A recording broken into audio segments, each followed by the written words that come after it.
Liftoff will start in T-minus 10 seconds. 10, 9, 8, 7, 6, 5, 4, 3, 2, 1. We have ignition.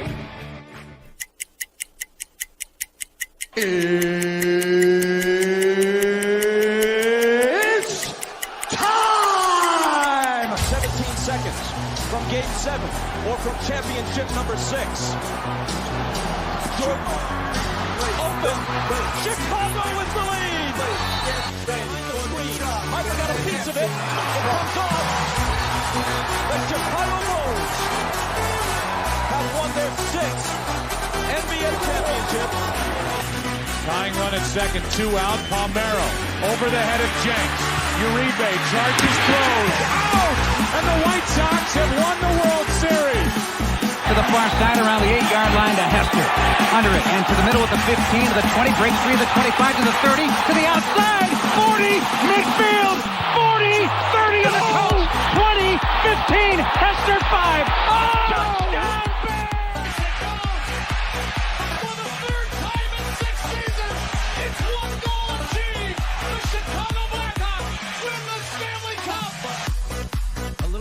Slowly toward Bryant. He will glove it toward Rizzo. It's in time. And the Chicago Cubs win the World Series.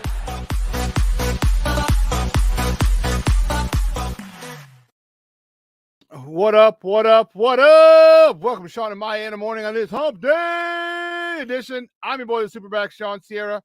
Thanks for tuning in. Listen, if you're watching us on Facebook Live, well, then I guess you found us on Facebook. And if you're not following us on Facebook, what? Listen, go to Facebook, type in Sports Zone Chicago, click the like button, and now you're following Sports Zone Chicago. Simple. But wait, there's more. Go to the show's page. Go to Shawn and Maya in the morning as well. Okay? Do us that favor. All right, go to that page as well. Like that page. And not only will you be following Sports Zone Chicago, but you'll be following the show's page, Shawn and Maya in the morning as well. All right? Cool. If you're watching this on our YouTube channel, excellent. And if you're not subscribed to our YouTube channel, for real. All right, listen, go to YouTube, type in Sports Zone Chicago, click the subscribe button. Click the subscribe button.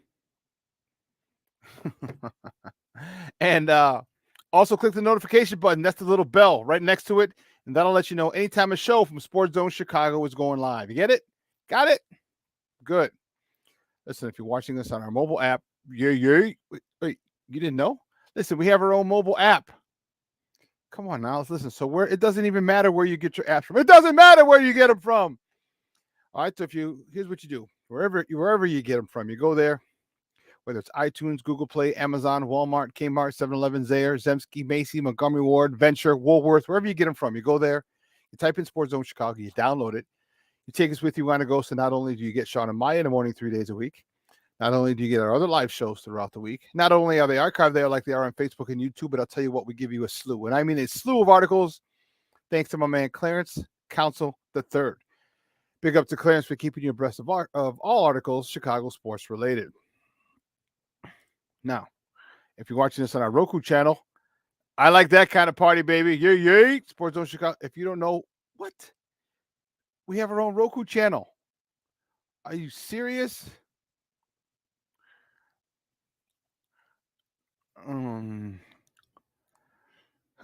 Keep this. All right, listen. Here's what I need you to do. Give me one second, Steve-O. Here's what I need you to do. If you have a Roku television in the house, okay, do me this favor. All right, download Sports Zone Chicago's tile to your TV. All right, put it there, but Netflix, Prime, Hulu, Disney Plus, Apple, you see it. Oh, perfect. You see it. All right, do us a favor. Download it. Even if it's a kid's room. You know, the kids, they watch all the little TV, the kids stuff. Just download it to that TV as well. All right, we would greatly appreciate it. Now you can also tweet the show. You can tweet us at Sports Zone Shy. That's CHI at Sports Zone Shy. Now, if you want to follow me, just me personally online, you want to know what I did? Well, let me tell you what I did. You want to know what I did? Well, here's what I did. I made it nice and easy for you folks. Nice and easy. One handle for Facebook, Twitter, Instagram, Snapchat, and TikTok. All one handle at the Shawn Sierra. If you want to follow my lovely co-host Maya Akai, you can follow her on Facebook and Twitter at the Sports Chica. If you want to follow her on Instagram because you're an IG and you do it just for the gram, just follow her at Maya_Akai. It's MAYA_AKAI. Listen, we have a phenomenal show, but we need you to get interactive with us today. So whatever platform you're watching us on, whether it's Facebook, whether it's YouTube, whether it's our mobile app, leave a question or comment on that particular platform. It'll come up here in a thread, and we'll put it on the screen. We'll talk about it. We'll incorporate it into the show. And you know what? That is what makes this the best show, best Chicago sports morning show around. Let's see what is going on in the chat, because it is jumping already. Cornelius Squalls in the Mickey Vicky house. What up, Cornelius? Monica, what up? I love it. My son Walls. Well, give me some love. Cornelius Squalls in the house. Monica, she's in the house. My man, my son Walls in the Mickey Vicky house. Good morning. Brandon Schutz. Woo-woo. Good morning. I'm good. What are you saying? RCG on the way. Turn it on. Oh, lovely. Patty in the house. Good morning. Lavette Lee, she's in the house. Good morning, Ma. Thanks for tuning in. I appreciate it. And my man Armando Emeterio Lara Jr. My man Junior's in the house. What is going on? Oh man, we got some of the usual suspects in here. I like it a lot. Usual suspects in here. Listen, let me tell you something. I don't know a lot about a lot, but I do know this. More of the usual suspects will check in as the show goes on. Listen, we have a phenomenal show. I was able to get an interview with Mason West. He's the guy that I've talked to a few times whenever we're dealing with injuries. All right, he's over at the he's the clinic director and physical therapist over at the Ignite Physical Therapy in West Loop. He also has his own podcast called the co-host of the Bare Bones podcast. And he is I talked to him about this whole Justin Fields injury, what it actually consists of. See, because here's the thing. People will speculate. It's unfortunate, but you know how people are. People will speculate and they'll say, well, in this case, a dislocated thumb is this. A dislocated thumb means that. All right. Have you studied medicine? Have you had a dislocated thumb? Has anyone you know close to you had a dislocated thumb? Someone that you would talk to and say, what happened? A family member. Okay. Sometimes most people don't know what it is. They hear stuff. They think they know, and they don't know. They don't know. This guy knows. So anytime we have a medical issue, I'm definitely bringing him on. And I talked to him, and we're going to talk to him. I was able to get an interview with him the other day, so we're going to play that today. That'll be at 9:30. And then at 10 o'clock, Beth Mishler-Elmore. She covers the Bears for Heavy.com and BearReport.com. I'm going to get her take. What is she thinking? Is she ready to throw in the towel? Is she ready to say that it's time for the Justin Fields era to be over? Or does she have the stay of execution? What does Beth have to say? I'm curious. I'm interested. So we have Beth Mishler-Elmore. She's coming up at 10 o'clock. Whew. But, guys, you know how we do. Let's see what else. You know how we do, folks. The first segment of every show, because we got to get it started. First segment of every show is called Top of the Morning. It won't come just when you want it.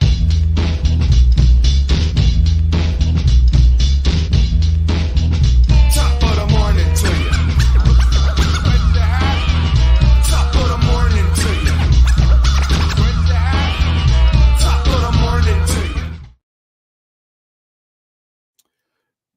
First, top of the morning topic. And it was a rough one yesterday. Rough one. What? No, here we go. The Bulls. The Bulls lose to the Toronto Raptors yesterday on the West Side, 106-102. Zach LaVine in exhibition action, of course. Zach LaVine, he led the way with 25 points. Nikola Vucevic, he had 20 points, 10 rebounds. DeMar DeRozan, he contributed 15 points. Kobe White chipped in 10, and Patrick Williams chipped in. I'm sorry, Kobe White had 11. Patrick Williams had 10. It's tough. I am but it's preseason first and foremost. Let's not get it twisted. It's not sky isn't falling. Okay, we can relax. But I do want to see them win. I do want to see them play well. Especially because there's a lot of question marks running around, or should say a lot of question marks around this team. You're running it back with predominantly the same team as you did last year. And that team wasn't good enough. So now you expect the team to be better? Are you expecting a market improvement from Kobe White, who had a good year last year?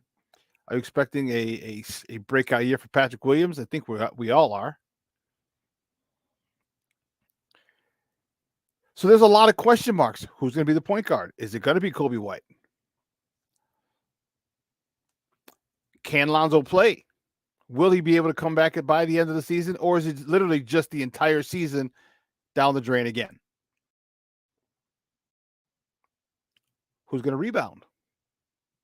Apparently, Coach Billy Donovan doesn't like playing Andre Drummond. I mean, I don't know why. Drummond is basically a double-digit rebounding machine. He was a walking double-double back in his day.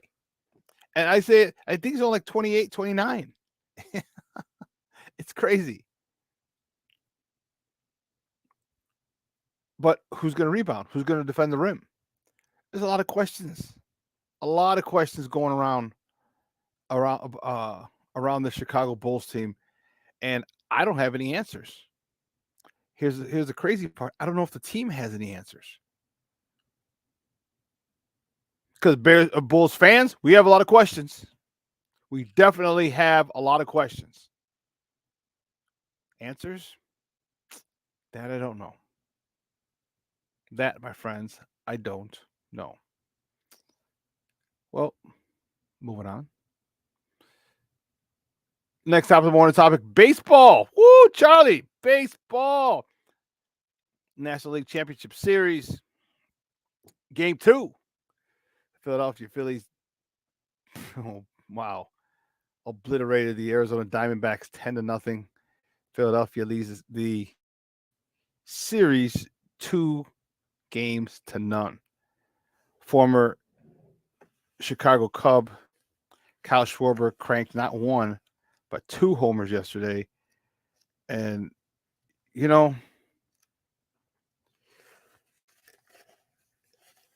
Schwarber is something. He is something special. All right. He is something special. Cub fans, you knew it. Hell, White Sox fans knew it too when we watched him. This guy is a pure out and out hitter. Okay. He is a hitter. This dude can change a game with one swing. And the thing about it is he's not just strong, he's powerful. Because if you look at his home runs, like we've all seen strong guys hit home runs before. His home runs are explosive. Like the way they sound coming off of his bat is almost criminal. When he tees it up and he gets all of it, both of them yesterday, they're no doubters. He knows it. You could tell. You could see it when he's at the plate and he gets a hold of it, whap, and then stops. And he knows it. Outfielders usually don't move. They're like, shit. We got. We got. I just saw a stat the other day. It said, oh, dude, who was it? The only someone help me if they saw the stat too. Only got 15 homers in under 50 postseason games. Was it Babe Ruth and Kyle Schwarber or someone else in Kyle Schwarber? That's the list. 2. 15 games, 15 homers in under 50 postseason games. This guy is electric. All right, game 3 is Thursday. Philadelphia travels to Arizona. That game is at 4:07, and that's on TBS.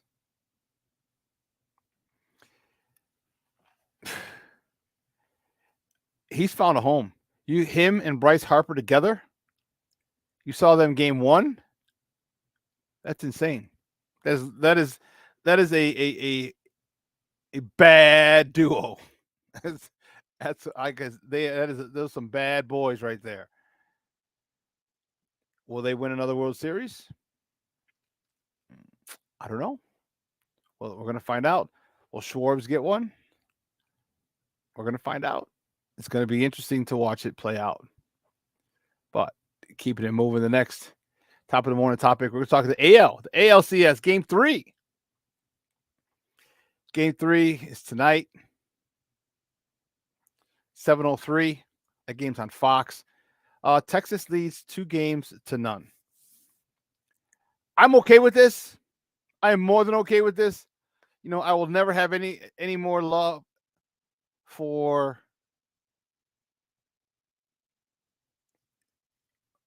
the Astros, for Abreu. I like him, but you went to the wrong team. So now you're one of them. I know what you did here for a long time for us, and I'm appreciative of it. But now you're on that team. And anytime that they lose, I couldn't be happier. Couldn't be. Just could not be happier. I just don't. And I know you should forgive, but for some reason I can't. I won't. I refuse. I'm like, no way.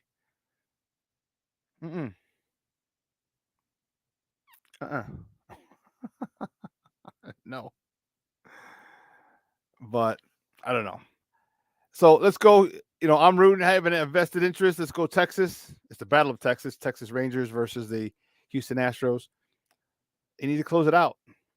Close it out, Texas. Let's take the next 2 and call it a day. Get rid of the trash throws, the cheaters. You know, I know they got the little World Series. They got the little World Series title and everything, but I still don't have respect for that organization. Call me crazy. Call me petty. Thank you. Thank you. I appreciate it.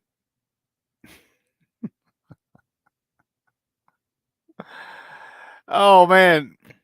Next top of the morning topic, the Blackhawks. The Blackhawks travel to Colorado tomorrow to take on the Avalanche. And let me tell you something. They've been on a little whirlwind tour here. Okay. Chicago, right now they're 2-2. Okay. All their games have been against Stanley Cup contenders or potential anticipated Stanley Cup contenders. All 4 games and tomorrow night as well will have been on the road. Most of them are on major networks. Like tomorrow, 9:30 on ESPN. His first game was on ESPN. Then they're on TBS. All because of the Connor Bedard effect. Connor Bedard factor. This kid is special. This kid is special. The NHL knows it. The NHL is doing a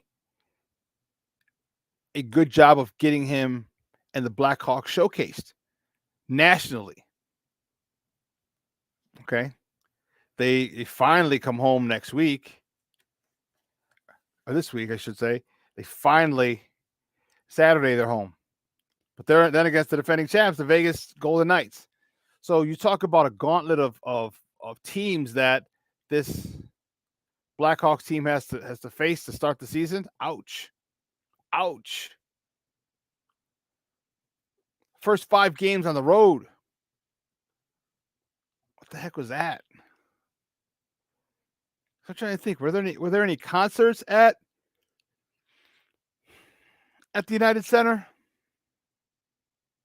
Is that why they had it scheduled this way? Because remember there used to be the circus trip every October, November. I think it was November. The annual circus trip where they would be away for 2 weeks, the Bulls and the Blackhawks, because the circus was in town. They called it the circus trip because the circus occupied the United Center. So they had to play all their games on the road. There's no more circus trip. They're done with that. But to start the first 5 games on the road, and they're 2-2. So you got a young team that's 2-2 against teams that are pretty all 4 of them to this point, and after today 5, are considered Stanley Cup contenders. Game 6, when they get home, the Golden Knights, well, they are Stanley Cup champions. So the first 6 games are pretty darn tough. But one of the things you've seen a lot of not just Connor Bedard, but you've seen a lot of other young players step up and make a name for themselves because they realize that Connor Bedard is going to get all the attention. And with that being said, that provides an umbrella, a shield, so to speak, where other players can kind of do their thing because everyone in their mom was watching Connor Bedard and watching what he does. Got a goal and 2 assists. Okay, but he's got 25, 26, 27 shots on net. All right, this guy's not shy. It's not shy. And let me tell you something. Once he starts to find the back of the net, get ready for that lamp to be lit often. He will light the lamp often. So enjoy it now, NHL. Blackhawk fans, be patient. Okay, he is definitely going to find the back of the net soon. Or again, I should say, but soon. Because he got his first goal in the second game. He hasn't scored in 2 games. He hasn't scored a goal in 2 games. But once they come, they're going to come in bunches. This kid is uberly talented. This kid is the next generational talent. After Austin Matthews, who we faced, after Connor Bedard. Okay, this is the next one. This is the next prodigy, hockey prodigy that's matriculated to the NHL. Enjoy it. Enjoy it. Watch this team grow. Watch as they develop and add pieces to this team. You know, they're not a Stanley Cup contender by any stretch. Okay? But we know that. But watch as pieces start to get added in the offseason. Watch toward the end of the season or as this season, as players grow. Okay, you're going to, pardon me, you're going to see guys starting to get better. And it's going to be easy to see it. And that's the cool part. You're going to be able to see guys get better, notice their maturation, notice the improvement. You know, Corey Perry, you're going to watch him get better. All right, Tyler Johnson, Andreas Athanasiou. Seth Jones, Nick Foligno, Dickinson, Ryan Donato, Tyler Radish. These are guys that you're going to watch and see get better. And this team has not been they've not been blown out with all the youngsters on the team. They've been in every single game. Every single game. And I love it. I love it. Because that tells me that this team believes in their coach. This team is hungry. And this team has no fear.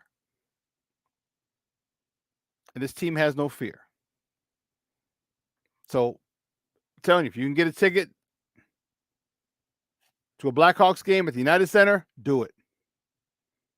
Blackhawks might not win, but you're going to see an exciting brand of hockey.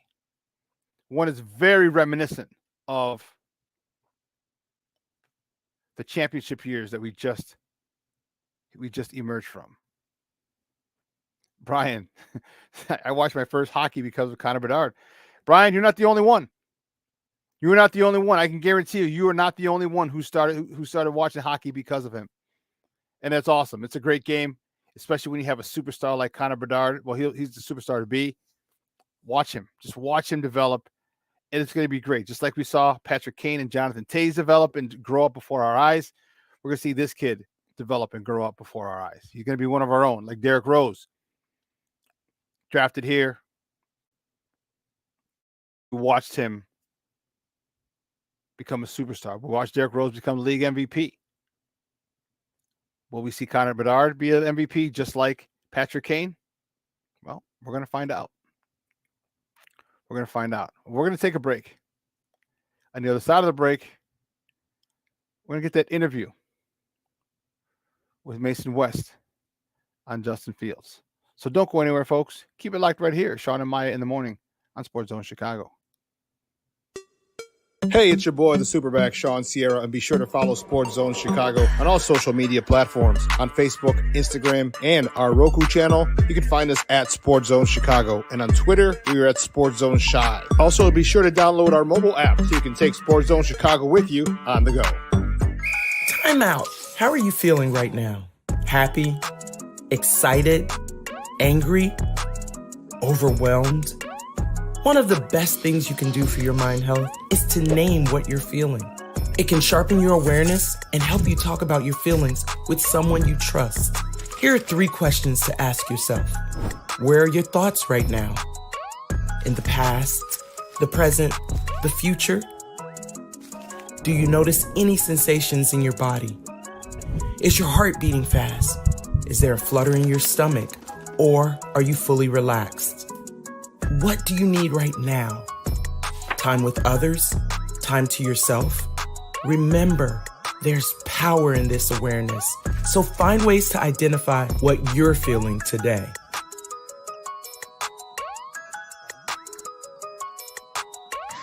Hi, guys. Hey. Hi, Megan. Hey, Jessica. Megan, you're a tramp. Brian Fitch told me you guys made out. Everybody knows. He said your breath smells like garbage. And he almost puked. He says you're the most desperate girl he knows, besides your mom. How many boyfriends does she have anyway? Lots? Your makeup makes you look like a clown. That zit is huge, zit face. Ugly.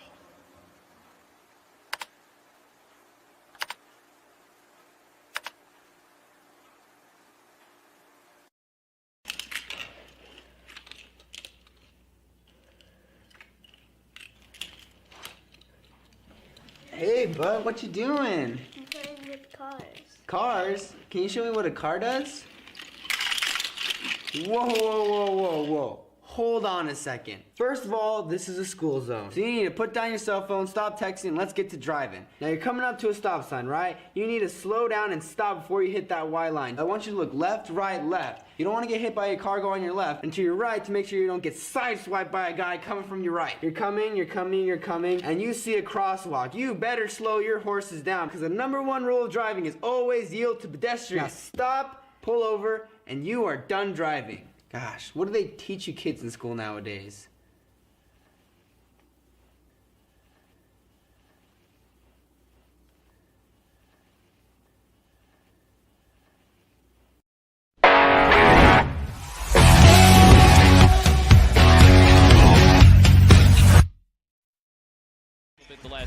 but still a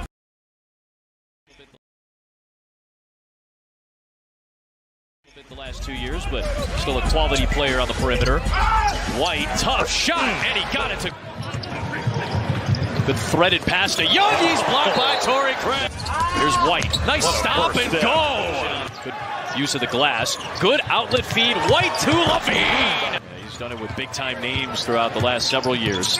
Bulls can go 2 for 1. It's Levine on the drive to the rim through the traffic. Stopping in the paint to set up Williams for 3. Right from 3. He's got to take those shots. Drummond jams it down. Vucevic rotates. Kobe White for 3. Got it.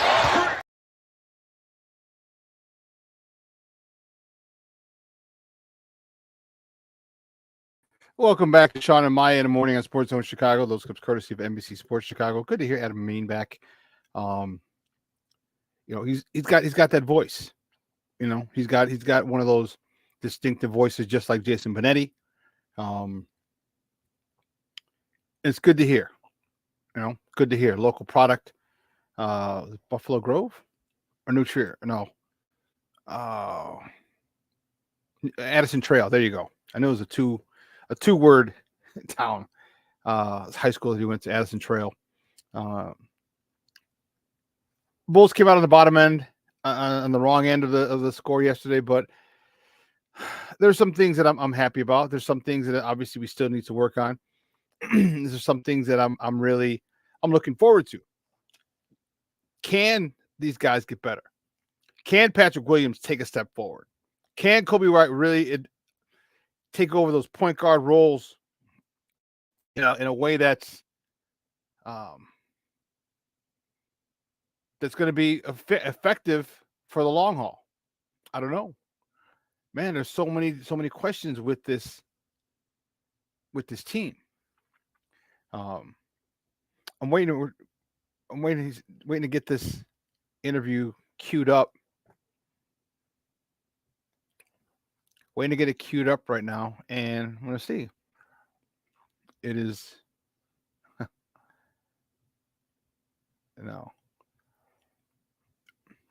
it's crazy. This interview, and I believe me, I want you to see it. This is good, because I like when, and maybe it's just me, because I'm not sure how many of you guys like, but I like to hear and understand things. All right, because they're going to give you what they want to give you. Talking to Bears. All right. They're going to give you what they want to give you. And sometimes it's not what you need to hear or what you want to hear. And that's the issue. Coach Eberflus does a great job of coach talk. All right. He beats around the bush. He doesn't answer questions. And it's a great tactic. All right. It's a great tactic if you don't realize what they're doing. But once you realize what they're doing, then yeah, it gets a little bit annoying. Then you're like, well, wait a minute. That's not the question. And that happens to me in press conferences. I asked him about the identity, and he kind of went around. Then at the end, he's like, well, and then about the identity, he says, we're going to be a team that scores a lot of points. And I don't want to be the jag bag. I really don't. But don't be a jag bag toward me or toward us. You know what I mean?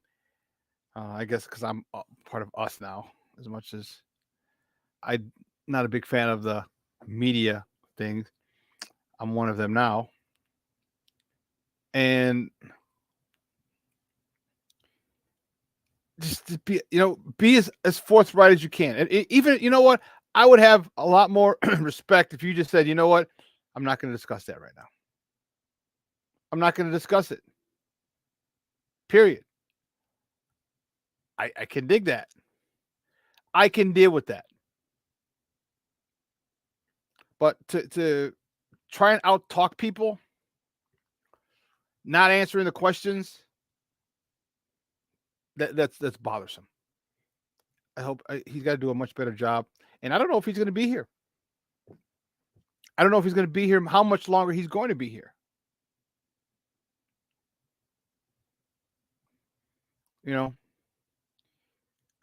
there's and we're going to get at the top of the hour. We're going to get to ask Beth, Mr. Elmore, her thoughts. You know, is this guy gone? This guy's going to have, if he continues the way he's going, he'll have the worst winning percentage of any Chicago Bears head coach. Any of them. I get it. They tanked last year, but no one, that's not going to factor in. You're going to be the worst head coach in Chicago Bears history.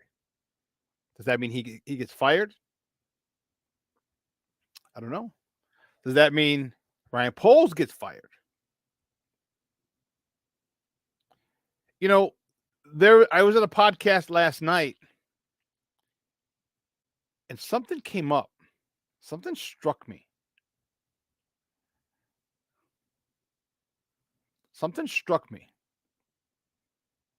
And while I'm waiting for this to get queued up and all this, and I'm going to ask Beth this question.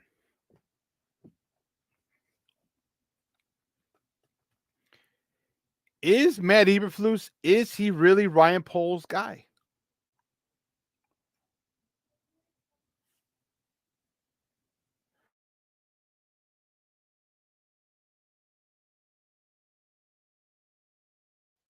Is he Ryan Poles' guy? Was Eberflus on the list of potential coaches that McCaskey was interviewing? And then when Ryan Poles started, when he got the job, and he said, I'll start taking over interviews from here. Did they say, hey, listen, we'll give you this, you'll get the job, but we need him as the head coach. You can go have a couple more interviews. You can, you know, two or three or four more to make it look good, but this guy needs to be named the head coach. It works out. You guys have the same agent. So it'll look like it's your guy. Because one of the questions that I had is this. Why? Why would you, as a rookie GM, first-year GM, I should say first-year GM,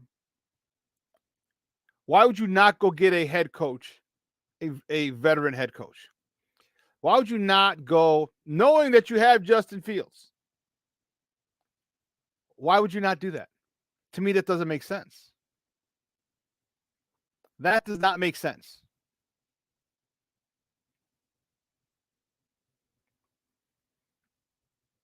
Why would you not get a guy who you know is going to bring in a quarterback guy to develop him? Or get an offensive head coach to develop him? There's a lot that doesn't sit well with me in that hiring now. A lot. So I don't know if, and it wouldn't surprise me by any stretch. It wouldn't. Because if there's a deep cleansing, a cleaning out, how high does it go? Are Poles and Eberflus married together? Is it a one-stop both? Is it 2 for 1? What is the situation there? What is the situation? Because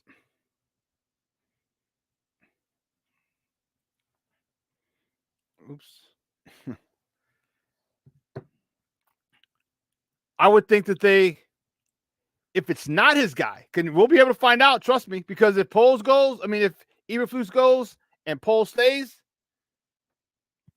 wasn't his guy. It wasn't his guy. There's a lot.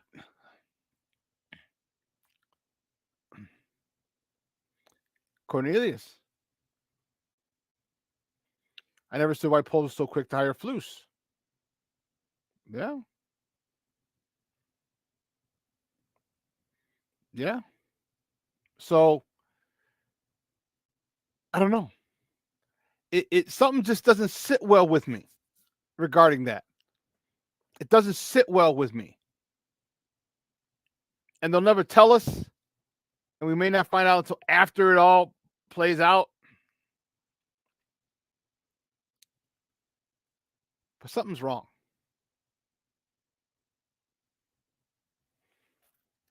Something's wrong. It's just not. So there's a couple questions I had. You know what? Here's what we're going to do. We got to take a quick break. We're still working on getting this clip up. Let me take another quick break. All right. And on the other side, we'll see if we can get through with this break. So don't go anywhere. Keep it locked right here. Shawn and Maya on Sports Zone Chicago. Hey, it's your boy, the SuperBack, Shawn Sierra, and be sure to follow Sports Zone Chicago on all social media platforms on Facebook, Instagram, and our Roku channel. You can find us at Sports Zone Chicago, and on Twitter, we are at Sports Zone Shy. Also, be sure to download our mobile app so you can take Sports Zone Chicago with you on the go.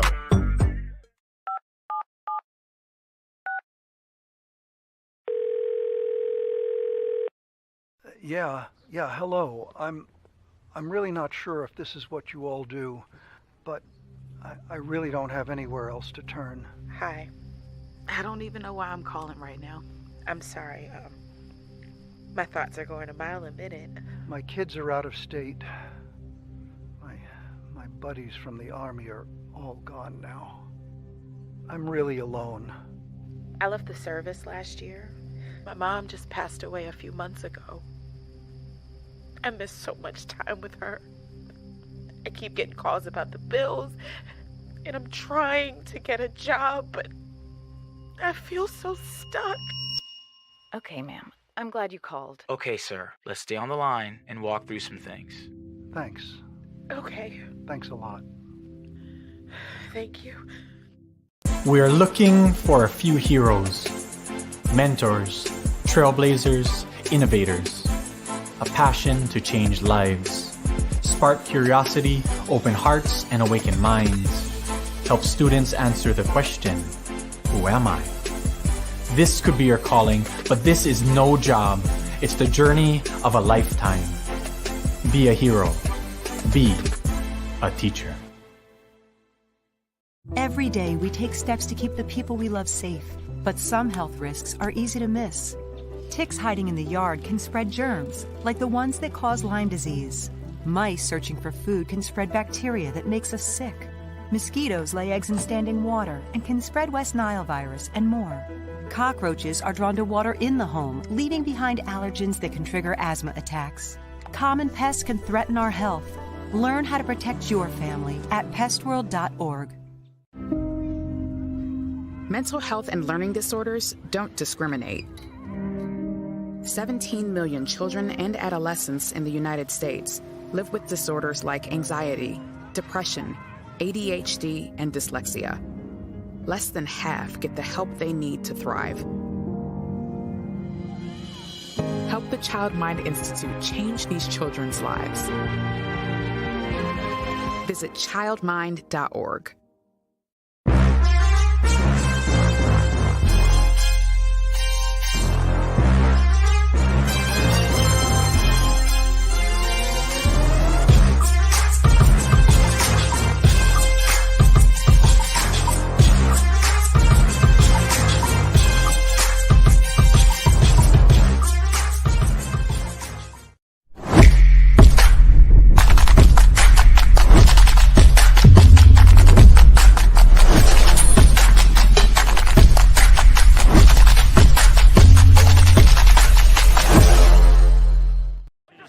Goes back to work with a 1st and 10. Cousins under pressure just flips it. That's a live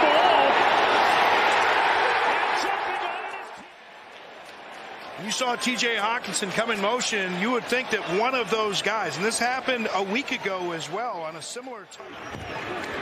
Fields sets up shot to throw it. Over the middle, nice catch. Perfectly placed ball. Let me see every pass that the guy's PAT blocked, and Tyreek Stevenson got his hand on that. You need to take advantage of that. Not sure if that went the wrong way on that, but look at the way he can escape. Well, here's the athleticism, the escapability. Welcome back to Shawn and Maya in the morning on Sports Zone Chicago. Those clips courtesy of Fox. That was our frustrating team, the Bears. All right, those were our guys. And where do we start? Where do we start? So here's what we're gonna do. We're gonna try the interviews as little. We wouldn't get the interview in before Beth comes on. All right. We won't be able to get it. So what we'll do is we'll play it after. We'll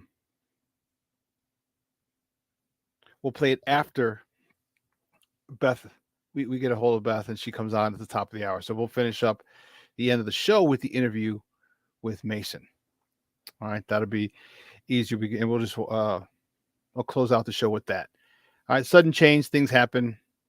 All right, things take too long to download. The files are too big. I don't even know what the hell all it means, but it said files too big, couldn't download it. Got to do this, got to do that. I had to call Mork from Ork to try and get that figured out. It's craziness. But this is my thought. Let's talk about this. And I don't want to make this whole show Bears, but again, this is how sudden change, things happen. What are your thoughts on Eberflus and Poles? Because I figured they were married, and then I don't know what, something just, it reminded me. Do you remember when Ryan Pace took the job? Then they had Ernie Accorsi. They had the consultants come in. And they, for all intents and purposes, they hired John Fox. And Ryan Pace was like, okay, I'm cool with it. See, it's very easy to manipulate first-time GMs. They want the job. And it's very easy. Oh, believe you me, I could easily see the McCaskey saying, okay, you can get the job, but this guy has to be hired. And the one thing you want to do is just get your foot in the door in a GM role. Because you think, okay, all right, if this coach works out, good. My resume's building and whatever. If not, hopefully I can get a chance to pick a head coach, build my resume and my reputation, and go from there. You just want to get in the door. There are only 32 general managing jobs. Only 32 NFL general managers, only 32 of them. So when you get that, especially if you're young and your first time, it's easier to be manipulated. You're gonna say, you know what? Okay, cool. And you'll work with it. You'll work with it because this is what you want. Now,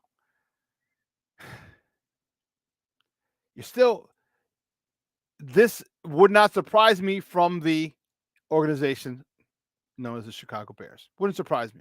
So basically, they're still making decisions. Because my question, look, I like the draft picks Ryan Poles has made. All right, some of the free agent signings, no, not good, bad, horrible. But you know what? I will take him swinging.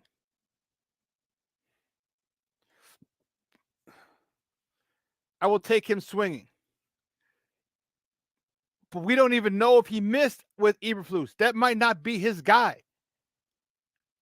Remember, they had Bill Polian this time, like they had Ernie Accorsi with Ryan Pace.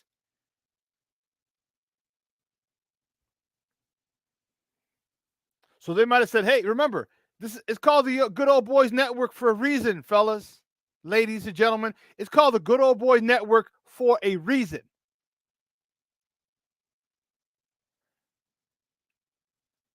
Friends hire friends.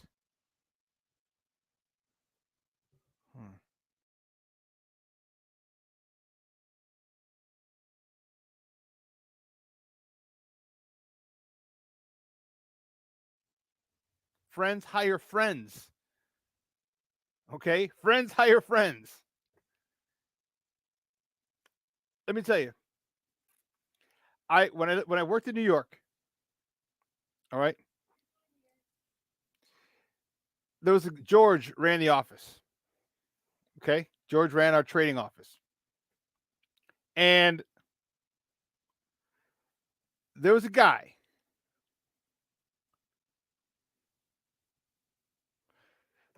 He hired one of his buddies, Jimmy. Okay? Jimmy was like 65.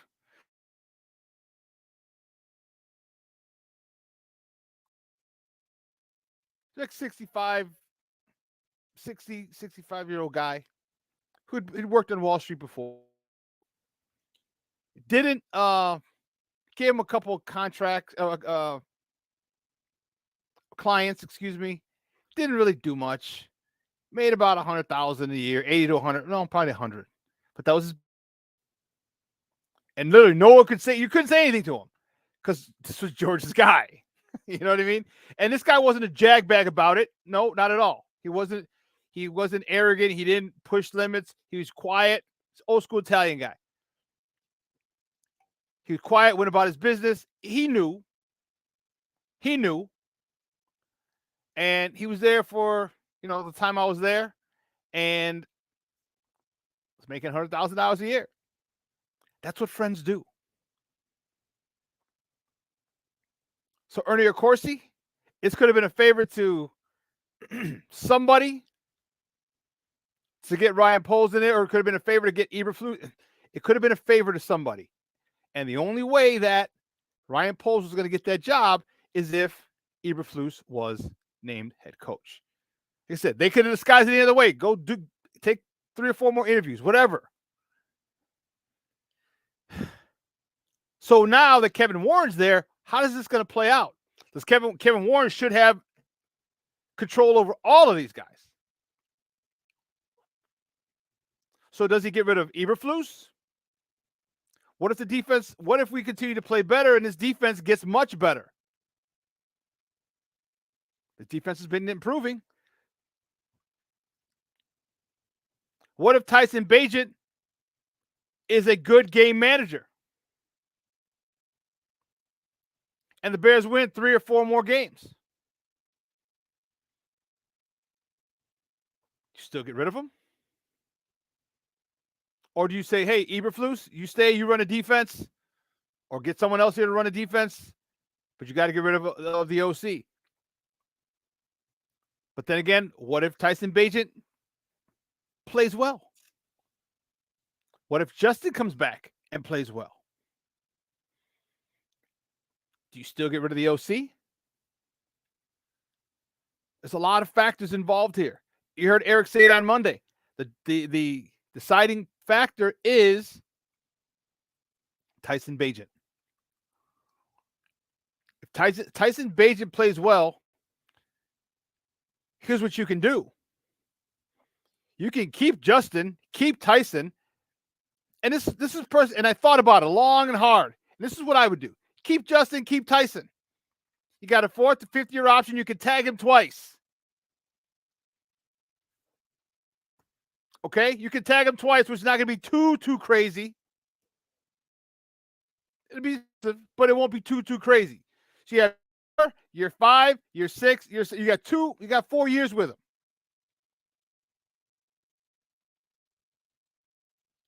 I'm of the thought, keep Justin Fields, you trade the number 1 pick, get a haul.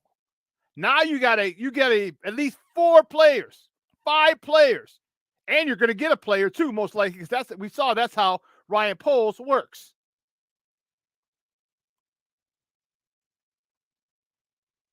So you're going to get tons of draft picks, and we're going to get a player, and a plug-and-play player. Now, mind you, we're not even dealing with free agents. I mean, with the trade deadline, which is coming up in 2 weeks. 2 weeks from yesterday. The Panthers are already looking to unload 2 of their defensive players. The 2 defensive players that we asked for before DJ Moore. So now, if you can go get one of those guys, and get a haul. Hold on, player. So you can get a left tackle. You can get a center. Like, I'm looking in the first 2 rounds. At 3, 4, 5, 6, you got to work and show me. Give me first and second round players on the offensive line. Period. You go get a stud first tackle, get a stud late first or second round center, and now we're cooking with gas. Get another stud wide receiver, Marvin Harrison Jr., to go with DJ Moore.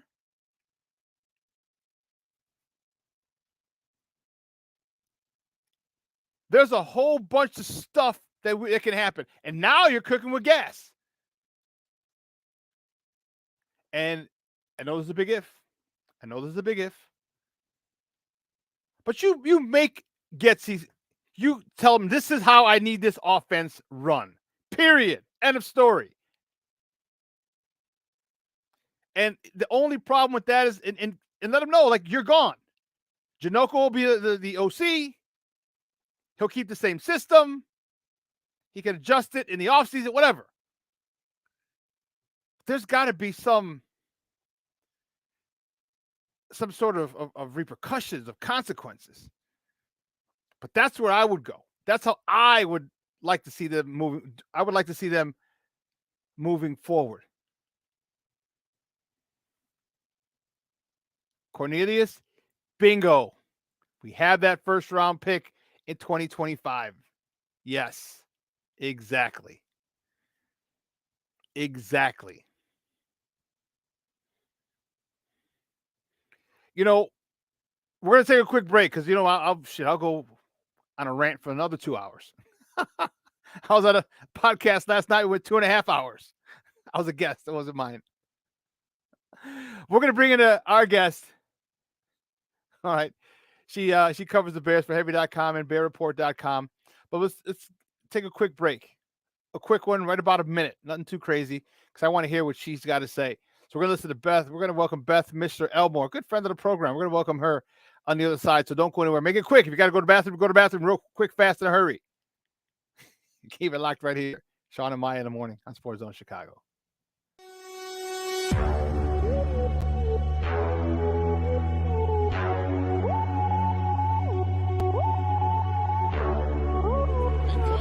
To run for 17, back he goes, here comes Chubb, there goes the ball, touchdown, Mooney! Jones about at the left tackle, time for Fields, now he'll accelerate to get the first down, great tackles, and he's off to the races, oh, he got a terrific block. For every generation, it has started with the call to serve. Discovering the purpose and the belonging earned with the title.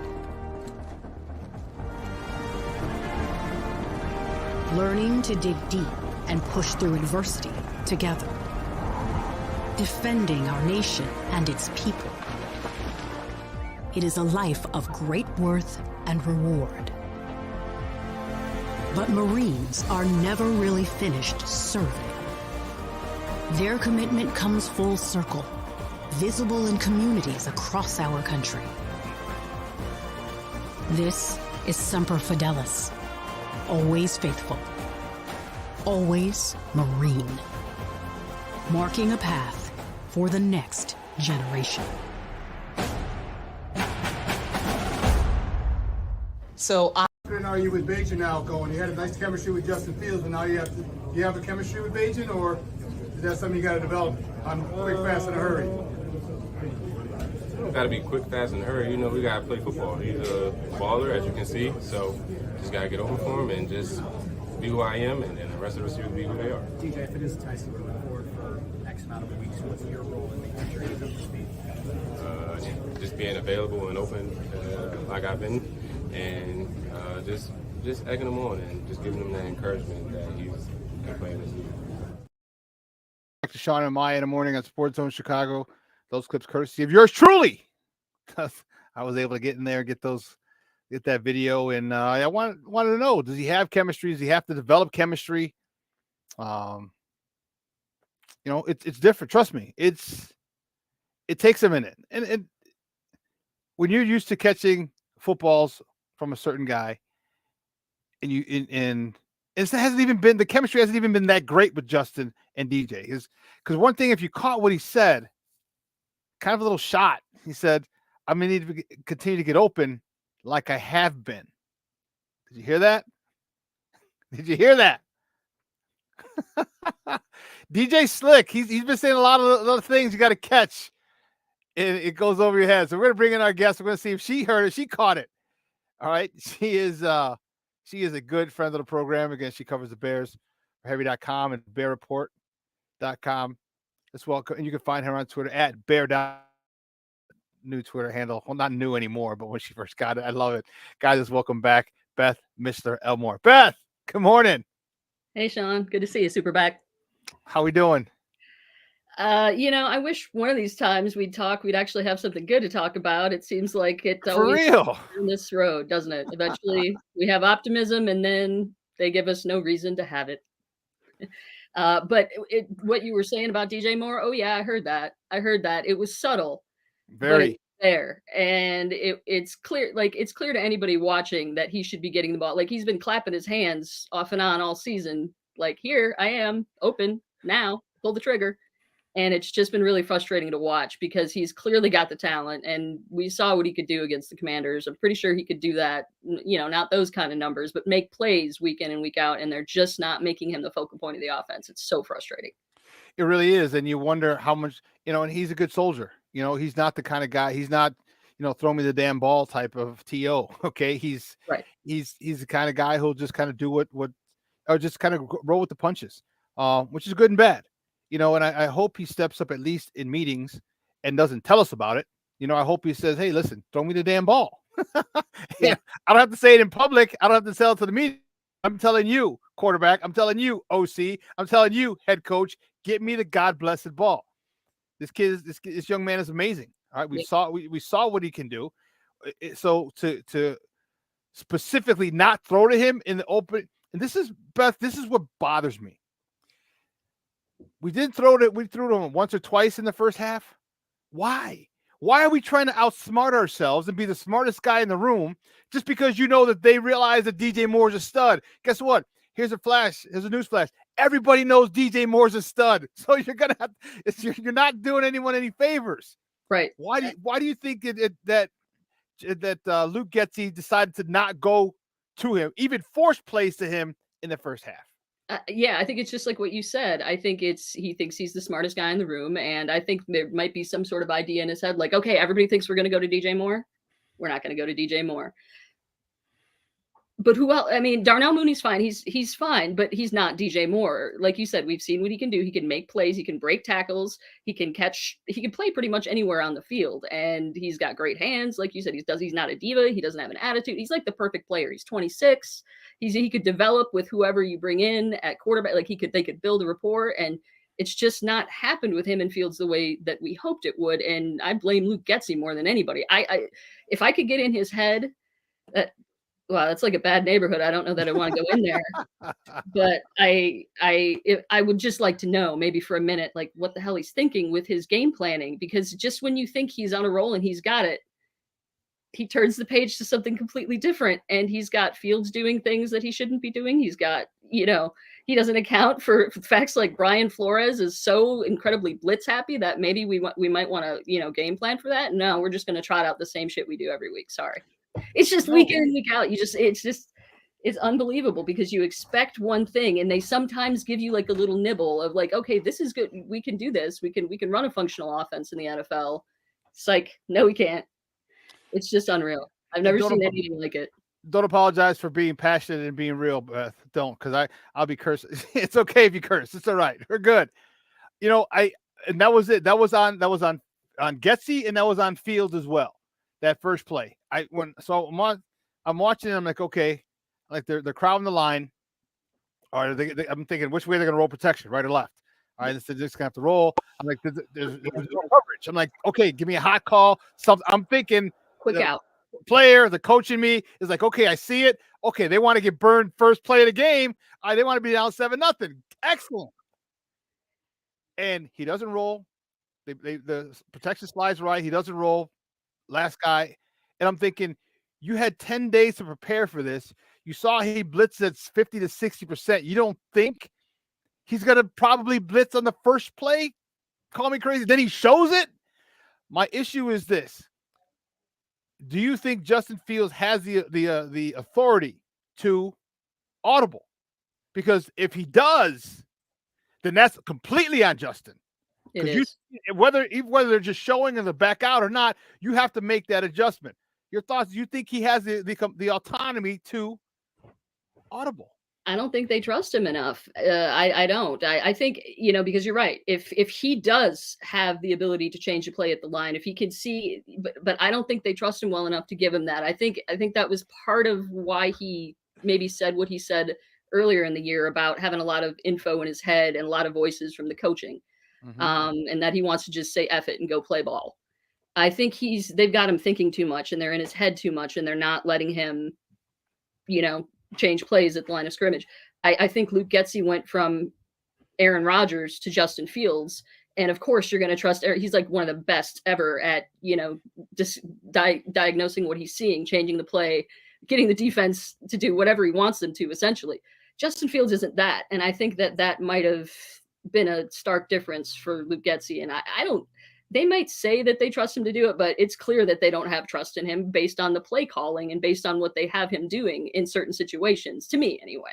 That's my opinion. I don't think he has the autonomy that he should, because if you're going to try and give that young man, an opportunity to play for his future, you should let him play how he knows how to play and let him, if he's good, he's the one, it's his body on the line here. So if he sees a blitz coming, he should be able to, like you said, like, I'm going to get this out to DJ Moore quick. We're just going to do a quick out. We're going to do a quick. That's what I expected. I was just blown away when he was sacked in like 1.5 seconds. Unbelievable. Unbelievable. Yeah. And it boggles my mind. Like what is it that they're seeing that he doesn't do? Cause he's shown flashes where he holds defenders. He'll hold the safety. Yes. DJ Moore's touchdown, one of his touchdowns in the left corner. He held the safety, the left safety, I guess, facing.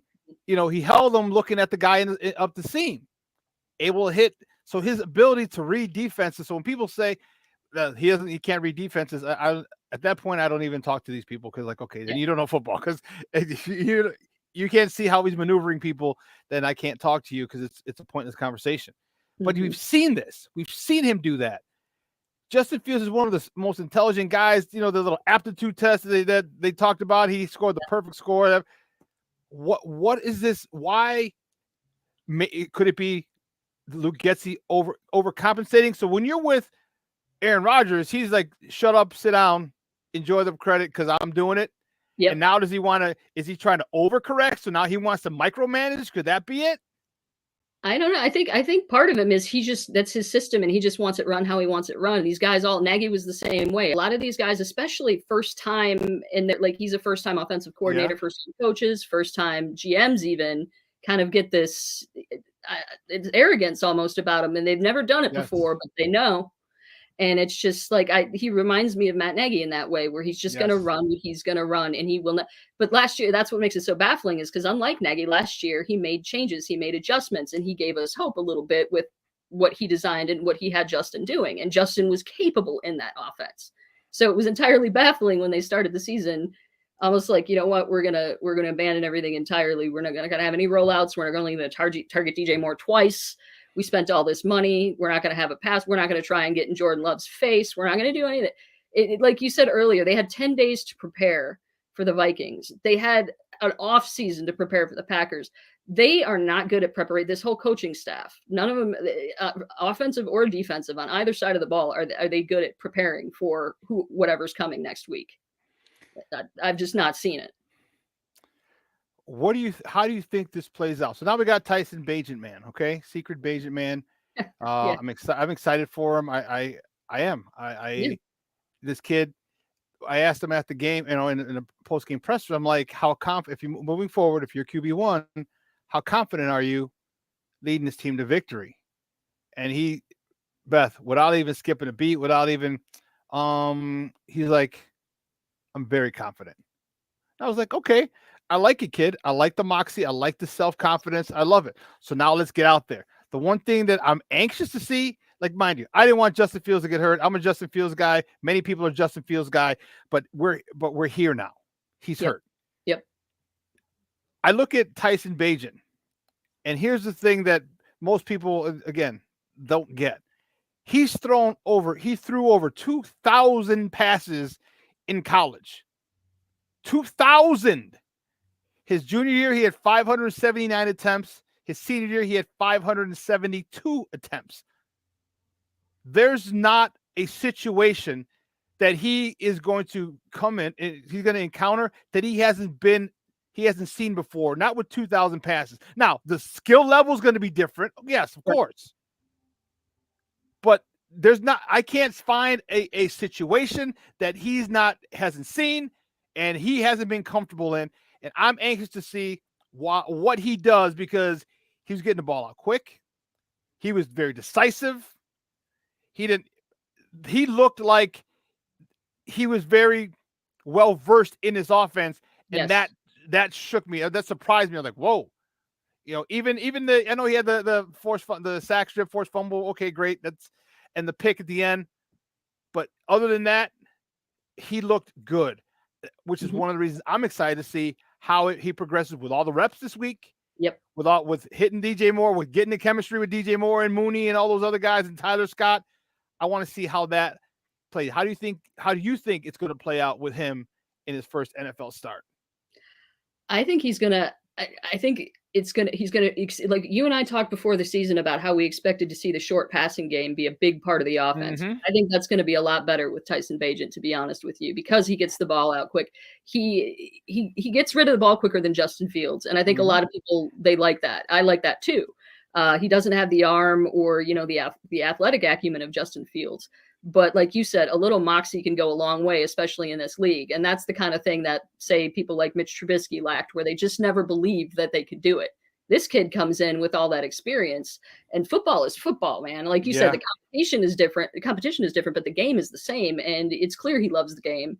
And it's clear when he's out on the field that he's in 100%. He's gonna go. I think the early sack fumble, I mean, he got rattled a little bit early. I thought it calmed down nicely, and it was his first regular season game. And just like in the preseason, the moment wasn't too big for him. He led the offense, and overall his numbers were, better than I thought they'd be. And, everybody's just like, he can be a capable backup. I agree. I don't think he's going to be like this huge, superstar or anything, but I think he can lead it. I mean, I've seen Trent Dilfer win a Super Bowl, so I think this kid's got a shot. I mean, he's smart, and I think he's going to run the Getzey's offense pretty effectively, just because of the short passing game and because he's very quick to get rid of the ball. He's a better at placing, I think, the ball and just trusting that his receivers are going to be there and throwing it to the spot than I think a lot of people think he is. So yeah, I'm excited to see what he does with a week's worth of prep. I hope, it would be nice if the offensive line stayed the same for like 2 or 3 weeks in a row. But that just seems to be, injuries are. Now you're asking a lot, young lady. Now you're asking a lot. Right? I don't want to get too crazy. So that's probably going to be hard on any quarterback, especially a young one who's just trying to navigate his way in the league. But I'm excited. I think the kid's going to surprise a lot of people, and you can just kind of tell when somebody gets on the football field or not, whether they're going to be a baller. And he's, if Chase Daniel's the all-time GOAT of backup quarterbacks, I think Tyson Bagent's going to have him beat. And there's one thing, I think he gets it. He understands what he can do well, and he understands what he doesn't do well. Yep. All right. And I think sometimes it's more important to understand what you don't do well so you don't do it. So you don't try it. So you stick to what you do well. And he's good. He reminds me, and people are going to lose their shit over this, but he reminds me of Joe Montana. So it's quick. He's in rhythm. It's here. Joe Montana didn't go deep unless he knew he had Jerry Rice. Everything was 15, 20 yards and in. It was slants. It was curls. It was hitches. It was ins. Everything, but it was all on timing. And he didn't have the strongest arm, but you didn't have to have the strongest arm. You just had to get the ball out on time, which is what he did. Yep. This guy has a little stronger arm than Joe did, so he can push it a little more. It's not I don't think his arm is anywhere near as strong as Justin's, but he can get a 15, 20-yard comeback. I'm just worried about the go routes and things like that. Sure. I'm excited to see how this guy. Here's the one thing that bugs me, though, Beth. What do you think? What about the center position?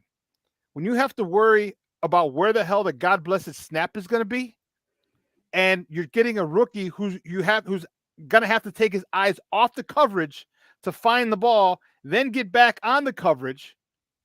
To me, that's a big problem with the errant and the crazy snaps that we're going to be getting that we saw from both centers last week. Talk to me about how you think that's going to affect this young man, or do you think they should just put his ass under center, which personally I do, but I want to hear your thoughts. Yeah, I think they should put him under center. I'm also wondering too why the heck they traded for Dan Feeney. I mean, maybe try him out too. They did. I mean, they traded for that guy earlier, and he's not seeing the field really that much. And he's, that was a disaster. I mean, we got to start keeping track. I got to start keeping track. There needs to be a legit stat, like bungled snaps, fumbled snaps, high snaps, low. It was awful, like every other play. That could definitely affect him. I'd put him, right under center. But I would also maybe see, like, Bajan after the game said that he's, had equal time and had equal snaps with both Whitehair and Patrick. So he might not have the most experience with Feeney. I don't know. You didn't really mention that. But at this point, that's a pretty pivotal part of being a center and of the offense and of a functional offense. And they have to fix that quick. I don't know what the heck was going on with Whitehair, if he just had the yips or whatever, but it didn't. If he does, that's a bad thing. And Patrick didn't. I mean, geez, that was no improvement. He came in there and it was just kind of like the same thing over and over again. Second verse, same as the first. It's just, yeah, I would try Dan Feeney and keep, try to keep Tyson protected by, having him under center as much as possible. I said on the show I was on last night, and I was like, I can't fathom that. Like, you're a center, okay? You're a center. It's muscle memory. And I was talking to the guys. I'm like, it's like, we've all played football. We've all played basketball. I said, how many of us can hit a free throw with our eyes closed? Most of the time we can, or we're pretty darn close. Mm-hmm. Why? Because it's muscle memory. Right. So why don't you? And I said, for something like this, and I coached quarterbacks for a couple of years, and I have the center, because we didn't run a shotgun most of the time. I had the center, the quarterback, and then the receivers, quarterbacks and receivers. And it just takes 5 minutes. Just takes 5 minutes a day. Just practice. When you go home, you're a multimillionaire. All right, set up something in your garage or something, and just snap the ball. Have a metal something, and bing, just so you know, so it hits. It doesn't take a lot, and this type of negligence is what's bothersome to me. This type of negligence is a damn near criminal. Like, you're making all this money, and for something that literally would take you 15 to 20 minutes a day in the off season to correct, you won't do. That shows me the mentality of this team and of certain players, and that is why this team is lost 14 out of the last 15 or 15 out of the last 16. Yeah, they haven't won a game in the NFC North under Matt Eberflus. So that's I'm not out on Ryan Poles yet, but when you come in saying that you're going to take the North and never look back, and then you don't win any of your first 10 games, that's you got to take the North first. Yeah, that's really not a good look, So, where do you think he goes? So let's get to the crazy part, the meat and bones of it. So now what do you do? Like, do you think Eberflus is on a hot seat? And if you do, is Poles on a hot seat? I think Eberflus for sure is on the hot seat. I think there's no question. It's clear in his press conferences, pick one, anyone, that he's overwhelmed and that he doesn't know how to explains certain things, player injuries being at the top of that list. But I do think that Ryan Poles is going to get another at least year, another crack at it with another coach and his quarterback. I do. I think that McCaskey made a really big deal. There was all that pomp and circumstance of like, I'm going to go get him at the airport. He's my guy. I don't think after 2 years, it's just going to be over with him. I think look how long they gave Ryan Pace too. I like a couple of the things that Poles has done. The Chase Claypool thing is awful. But they're in position. They're still in a position where there's hope for the future. And that is something. So I think they're going to keep him around, but I think no matter what happens, Eberflus, his whole staff, I mean, another concerning thing is, everybody's like, well, if you fire him, who would take over? There's nobody competent on the staff. That's also a friggin' big problem. I mean, you've got me being like, can Tyke Tolbert do anything? I mean, we don't know. Maybe there's a diamond in the rough, but it sure ain't Eberflus. He's a great defensive coordinator, I'm sure, but like a head coach, he's just overwhelmed. So let me ask you this, and guys, we're joined by Beth Mischler-Elmore. She covers the Bears for Heavy.com and BearReport.com, talking Bears football here on Shawn and Maya in the morning on Sports Zone Chicago. Here's my thought, Beth, and what do you think? Do you think that Eberflus is even Ryan Poles' guy? Because hear me out. McCaskey was doing a whole bunch of interviews, all right? And then when he got the gig, his famous thing was, you don't have to do anymore. You don't have to come to Hell's Hall. I'll do the interviews of my job. Yep. Was one of the contingencies of you getting this job is this guy needs to be the head coach, because they did reach out to Bill Polian, just like Ernie Accosi Right. with Ryan Pace, Yep. and they gave him John Fox. Do you think they gave him or made him take Eberflus? And if they did, then I could really easily see like, okay, then Poles, you got a chance to get your head coach next. That could be a part of it. I'm not sure. There's also that talk too about how both Poles and Eberflus share the same agent in former Bear Trace Armstrong, right? So there could be some sort of underlying storyline that we don't know about on the side that contributed to Matt Eberflus getting hired. I think Ryan Poles, I could too see. I mean, he's relatively young for a GM, right? He's very young. You got to do it to get in. Hey, right. And he might. I could very well see that being a scenario. I mean, you kind of bring these folks in for a reason, right? And if Bill Polian was all about Matt Eberflus, then I mean, but you look at the other candidates that were out, and you just wonder why there were no offensive, like really strong offensive-minded coaches. Bingo, Beth. That's another thing. Why you got Justin Fields, right? You got Justin Fields, so you go get a defensive head coach. Yeah. I didn't understand it at the time, simply because you had folks like from the Shanahan tree, like look what Mike McDaniel's doing down there with Tua, and Brian Daboll's not having the best season, but he was another name. They just really didn't show. Last year he did. Last year the Giants did well. They made the playoffs. Right. Yeah, exactly. And so that was my biggest problem with it at the time, was it just baffled me, because you've got this promising young quarterback who could be a star in this league and probably will if and when he leaves Chicago. That'll be fun to watch. But you're going to hire a defensive guy that's never been a head coach before too, which if it had been someone who had head coaching experience, I would have been probably a little more like Leslie Frazier. I would have probably liked that a little bit more. But as it stands, Eberflus is just in over his head. I couldn't agree with you more. So now what do you go? What do you do? If you're the Bears, all right, assuming Poles is clear, he's free and clear, all right, gets rid of Eberflus, okay? What do you do with Justin? Do you keep him? Do you trade him? If you do, now do you go get Caleb Williams, or do you say, hey, I'm sticking with Justin and Tyson Bagent, and they can do me for a while, do this team well for a while we build around them? Because the options now are plentiful, especially if Tyson Bagent shows to be more than just a game manager. Not put him in the Pro Bowl or Canton by any stretch, but if he's more than a game manager, now you got some real decisions to make, Ryan Poles. What would you do? If Tyson Bagent shows a lot, and if he shows something that he can play in this league, and if his instincts are out there and he's making plays and he's already kind of exciting to watch. But if he continues that and gets better, Yeah, I don't think you turn down drafting a prospect like Caleb Williams. I just don't. I think probably just move on from Justin, and especially if you got the top 2 picks, you grab Marvin Harrison and you've already got a top target.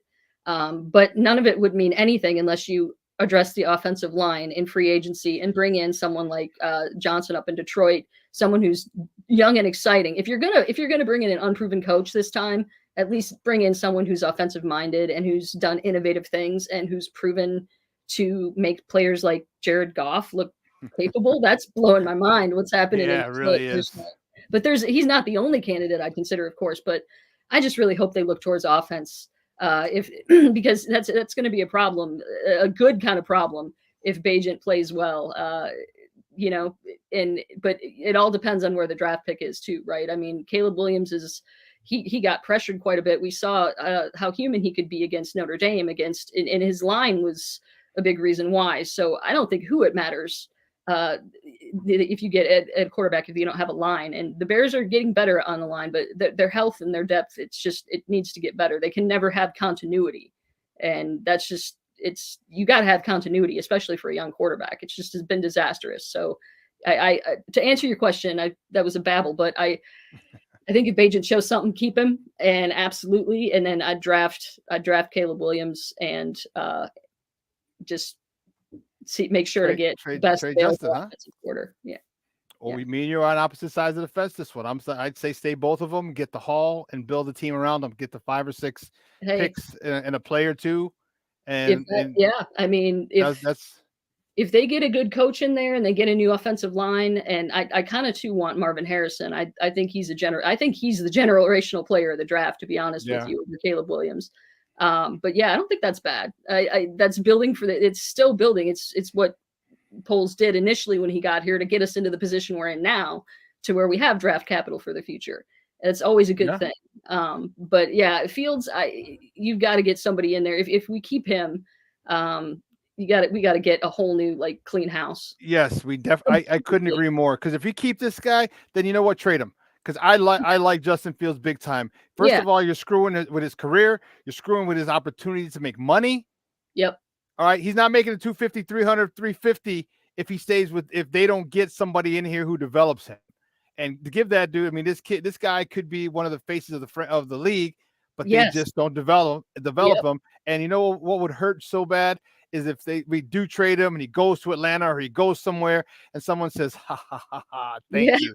And this guy becomes a perennial Pro Bowl player. I'm like, oh, God. I don't even want to say he wins the SB, because I think I would be sick to my stomach if he took another team that far. But that's the way it goes, though, for Bears fans, isn't it? I mean, yeah, unfortunately, yes. It's just kind of the way it goes. We watch him struggle in a system and have a coach who never tailors it to the quarterback and never surrounds the quarterback with top tier talent. And then the quarterback goes and succeeds when a coach does that for him. And I hope you're right. I like Justin too. I think he's a good kid, and I want him to. He's a man, not a kid, but I'm just old.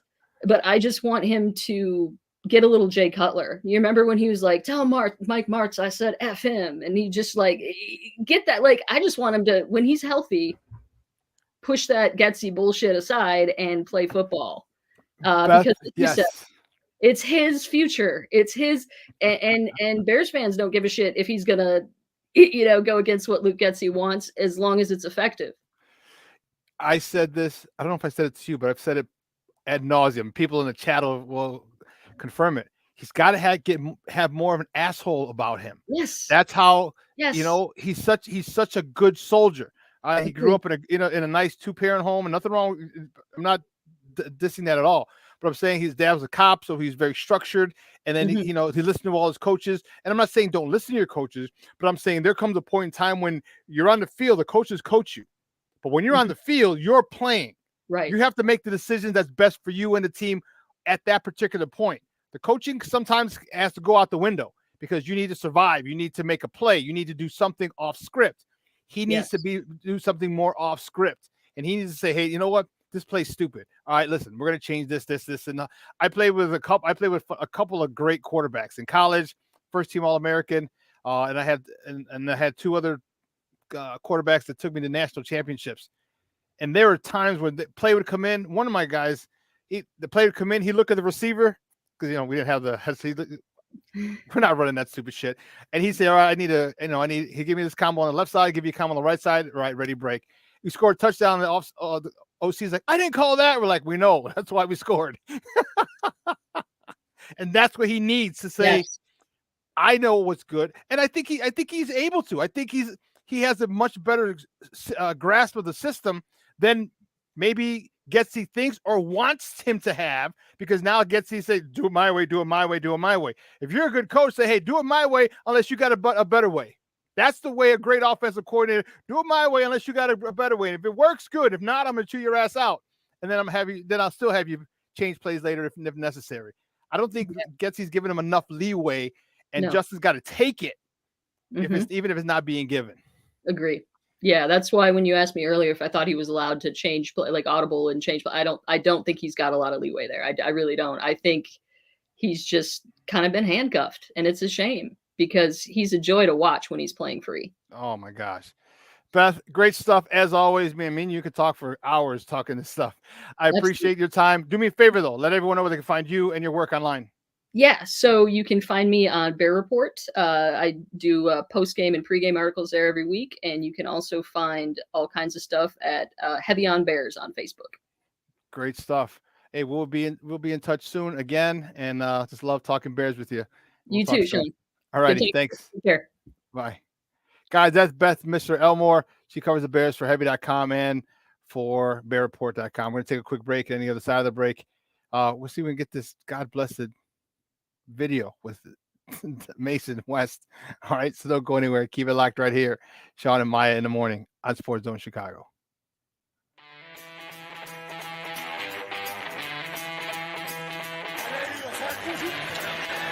Off the fake. Fields against the grain. Finds Jesse James. Field. With time. Delivers down the field.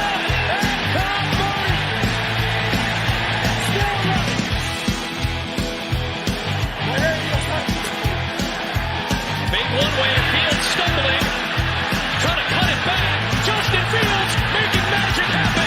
There goes Fields. Touchdown!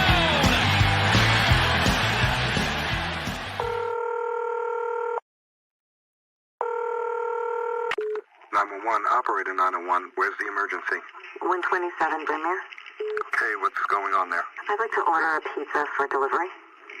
Ma'am, you've reached 911. This is an emergency line. Large with half pepperoni, half mushroom. You know you've called 911. This is an emergency line. Do you know how long it'll be? Okay, ma'am. Is everything okay over there? Do you have an emergency or not? Yes. And you're unable to talk because... Right. Okay, is there someone in the room with you? Just say yes or no. Yes. Okay, it looks like I have an officer about a mile from your location. Are there any weapons in your house? No. Can you stay on the phone with me? No. See you soon. Thank you.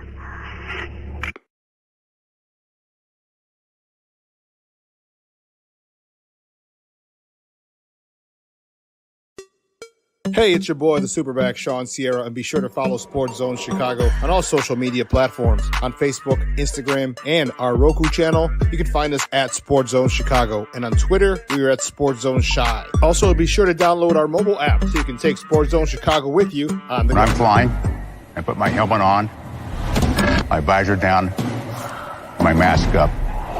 You don't know who I am. Whether I'm African American, Asian American, Hispanic, white, male or female. You just know I'm an American airman kicking your butt.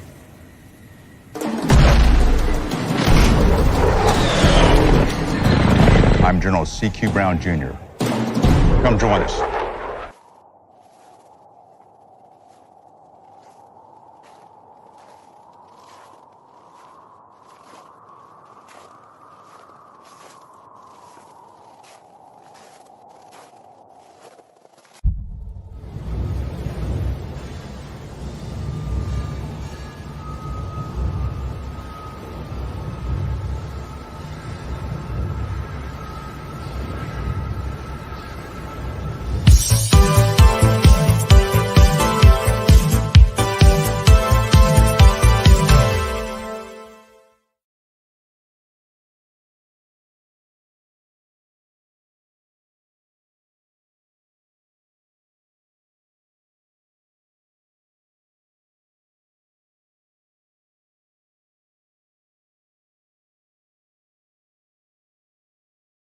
It's hard when you go out there and you think they're going to do one thing and they do a whole multitude of things that they either put in or just had something to beat our plate on.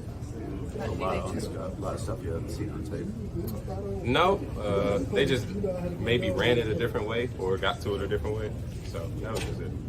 How did you think Tyson handled the moment? Oh yeah, it was great. You know, Tyson came in with a lot of energy.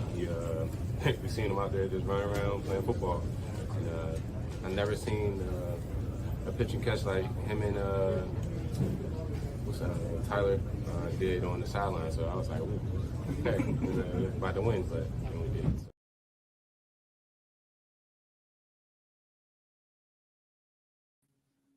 Oh, welcome back to Shawn and Maya in the morning on Sports Zone Chicago.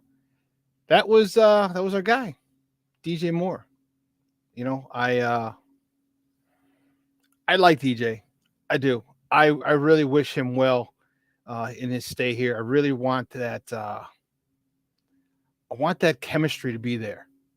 I really, really do. We're going to try and get this thing together. Let's see. Let's check it out.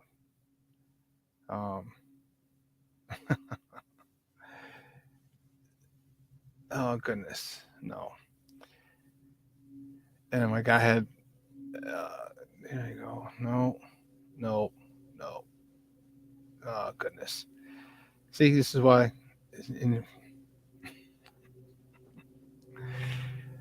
Goodness. I really wanted to get to hear that interview. We're gonna have to save it for Friday. God bless it. You know, it's frustrating. I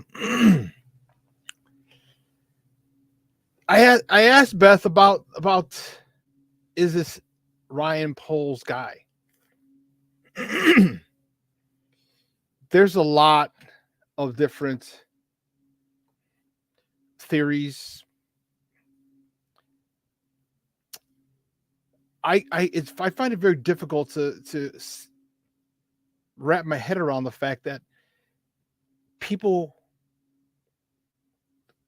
we consider football people are so damn stubborn, naive, arrogant, in that bottom line is, and maybe because I've worked with a lot of different coaches and I've worked with good coaches, I've worked with bad coaches. And the one thing that good coaches do is they try to win. All right. They try to win. All right. And you win by any means necessary. And even if it's an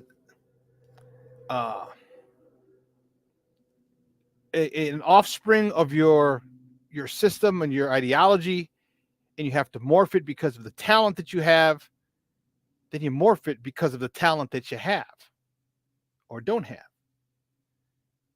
Until you can get the players in that you want to run that particular system, you run the system to the best of the abilities of the players that you have.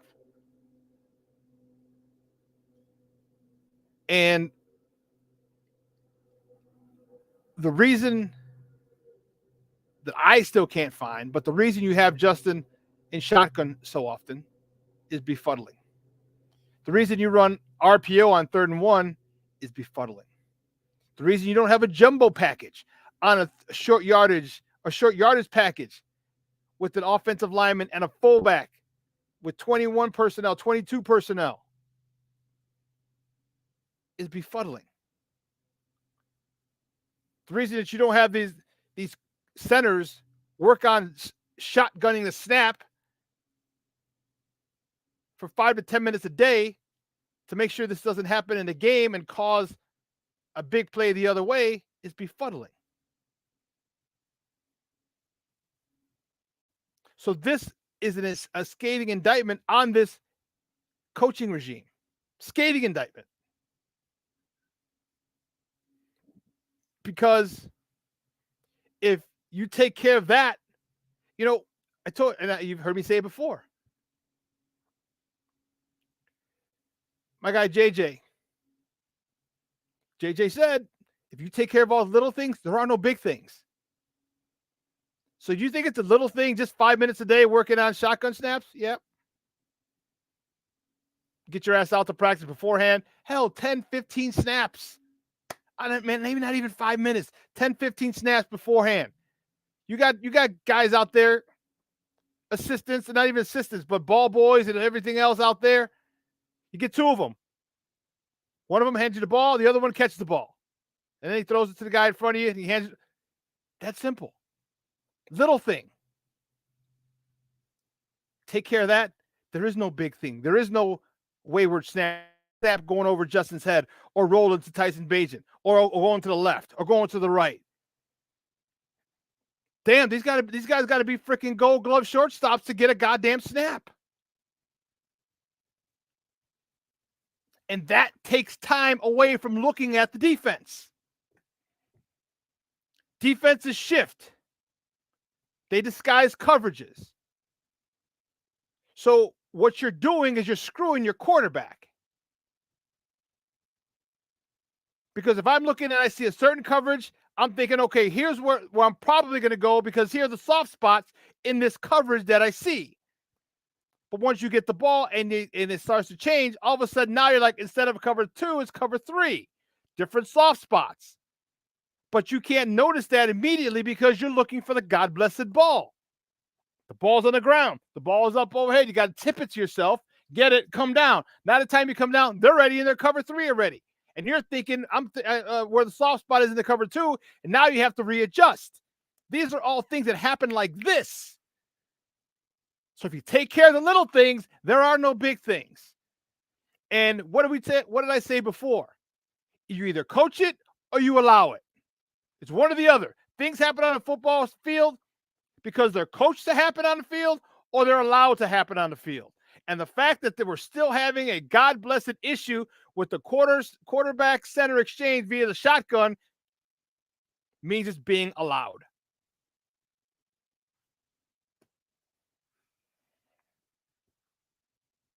Because if that was a problem for you, it should be fixed. And it's not even a difficult one. We're not asking you to change the way that you're standing, going from right to left, right side of the line to the left side of the line. We're asking you to do something that is a necessity to your position. A necessity to your position, Abe. This is in your job description as a center. And you can't do it? You won't do it? Is what I was telling Beth. The fact that you don't want to do it, the fact that you don't want to get better, that bothers me. As a player, if you know damn well you're having issues snapping, then work on it. Like Shaq with his free throws. Work on the goddamn free throws. But you won't do it? You won't make sure that your game is tight? You're not going to do that for your teammates?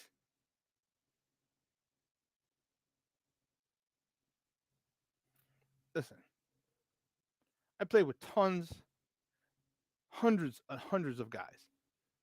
Played on different teams. I can't remember a guy who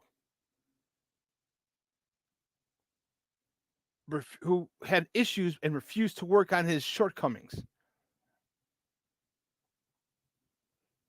I can't.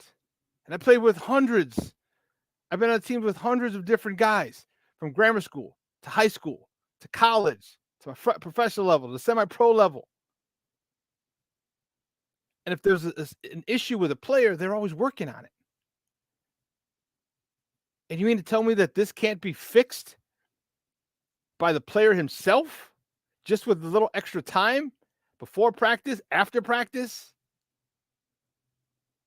And then the head coach who does it and the offensive coordinator who sees this and say, hey, you know what, to mitigate this while you're working on that, we're gonna get the quarterback under center. Well, it's a lot tighter, it's a lot more efficient. We can get him in rhythm. This is an institutional failure. Institutional failure. And then you guys wonder why David Montgomery left. Then you wonder why David Montgomery chose to leave this organization and sign with Detroit. So don't sit there and say, oh, we shouldn't have let David Montgomery go. David Montgomery, he was a free agent. Free agency works two ways.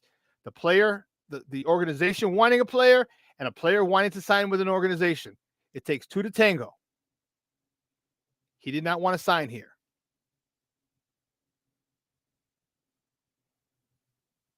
Now you're starting to see all the chinks in the armor. No pun intended. I don't want anyone to call me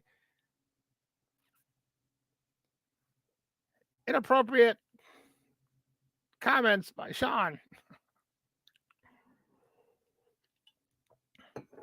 All the dents in the armor. How's that? But now you're starting to see him. And I feel bad for people like DJ Moore. DJ Moore came here thinking, man, I got a stud quarterback. I haven't had one in a while. And he comes into this cluster mess.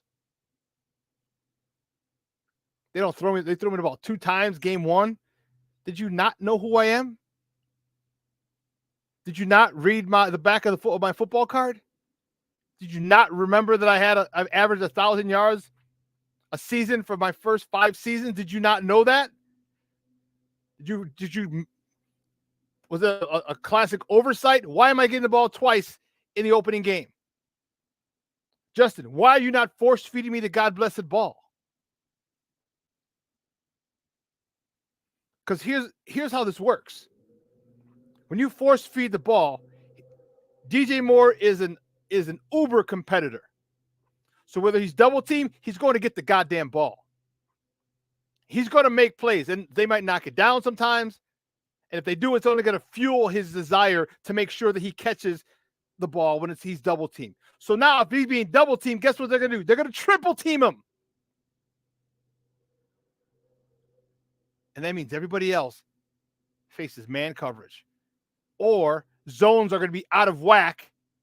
A lot more holes and soft spots in the zone because they're shading, they're double and triple teaming him. And this is where Justin can now go away from DJ Moore. But Justin needs to force feed him.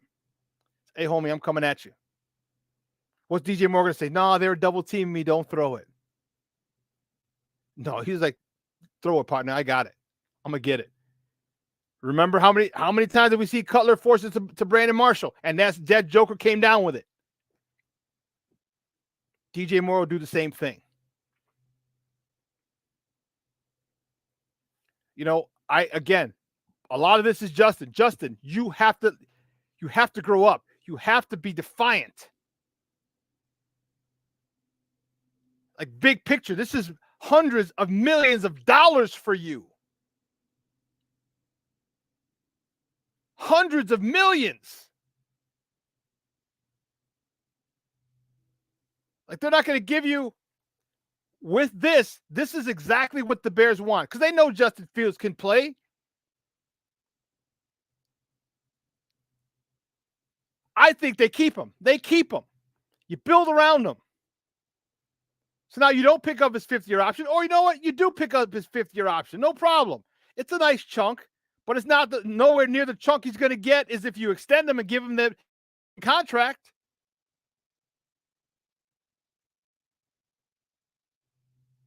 Let me find it. Let me double check. What is let me just make sure.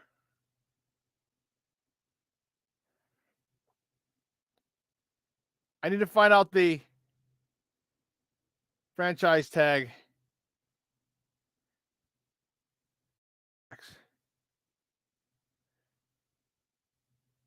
There we go. $32 million. Okay.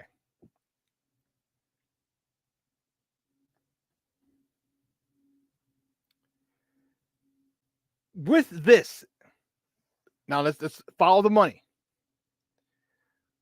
You sign him to it's $32.416 million. All All right, that's the franchise tag this year. It's going to go up. Okay.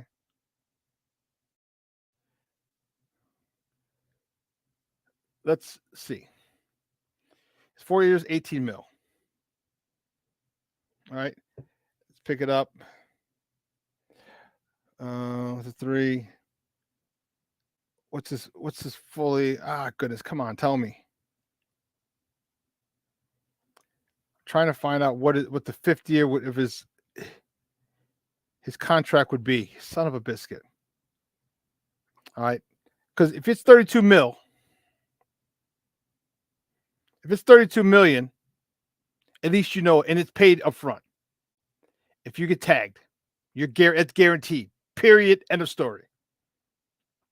You break your toe, you tear your ACL at the day at 10 seconds after you sign it, too damn bad.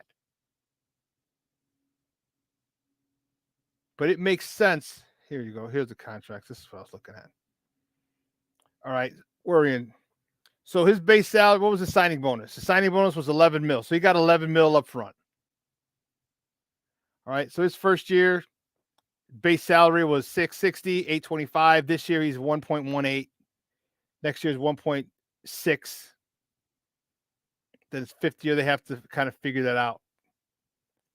I don't know what his 5th year option is. I'm trying to figure that out. But anyway,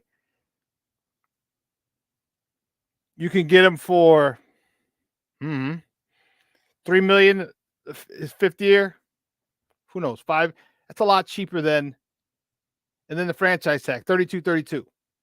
Just easy. That's a lot cheaper than going 5 years for 235 million. It's a lot cheaper. I think they're going to be committed to Justin Fields. And I think they're going to get everything around him. Okay? Because you've seen in high school and in college, when he has talent around him, he can lead you to the promised land. Although they didn't win the national championship game, he got him to the playoffs, and he got him to the national championship game in his 2nd year. So you give him an offensive line. And not just give him an offensive line, give him one more receiver, Marvin Harrison Jr., and give him somebody who knows how to use him properly.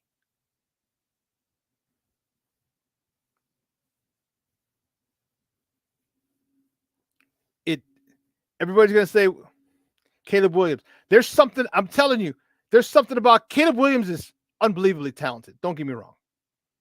He's unbelievably talented. Something about him and his moxie and his aura. It's not sitting well with me. Already there's rumors. This is per, where the hell was it? Pro Football PFF or I can't remember. And I don't want to misquote them. Where he said he wants part ownership in the team that drafts him. What?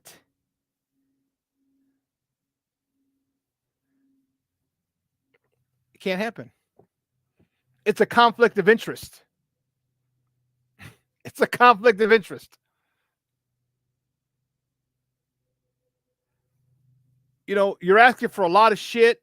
You're asking for a whole bunch, and you haven't even done anything yet. I get it. You're a great quarterback in college, but that doesn't mean you're going to be a great quarterback in the NFL. Ryan Leaf was another generational player, him and Peyton Manning. Didn't work out that way. And don't get me wrong, I'm all for players getting the bag. But there's still got to be a sense of, there's got to be a pecking order. There's got to be some boundaries. Like and it's tough to see. You know, Brett, coaching so many kids, my 15-year career, I've seen every type of player. And I've started, toward the end of my career, I started to see the more entitled players. And I feel that's where he is. I don't know. It's just, again, I don't think he's a scrub. I think he's unbelievably talented. I just something about him and his game that I don't know if I would. I don't know. I don't know. You can call me crazy, you can call me wrong, but it's a gut feeling that I have watching him.